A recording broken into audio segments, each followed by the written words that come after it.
আমি আমার বাবার মতো যোদ্ধা আজ পর্যন্ত দেখিনি। আমার বাবা আমার পড়াশোনার জন্য তার সর্বোচ্চ ত্যাগ করেছে, এটা আমি বলতে হবে। আমি ঘামতে দেখেছি, তবু থামতে দেখিনি। আমি আমার বাবার মতো যোদ্ধা আজ পর্যন্ত দেখিনি। আমার বাবা আমাকে খাওয়াতে গিয়ে, আমার পড়ালেখার খরচ বহন করতে গিয়ে যে কত অক্লান্ত পরিমাণ কষ্ট করেছেন, ওইটা আমি নিজের চোখ দিয়ে দেখেছি। এবং আমি ভবিষ্যতে যাই করতে চাই, আমি আমার বাবার জন্য করতে চাই। আমি আমার বাবা এবং আমার মায়ের জন্য উৎসর্গ করতে চাই।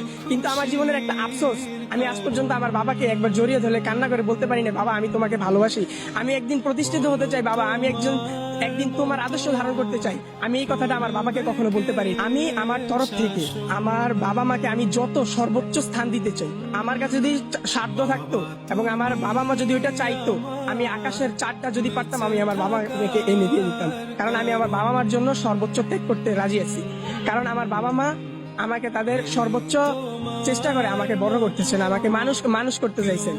তো এই জন্য আমি আমার বাবা মার জন্য সবকিছু করতে রাজি আছি।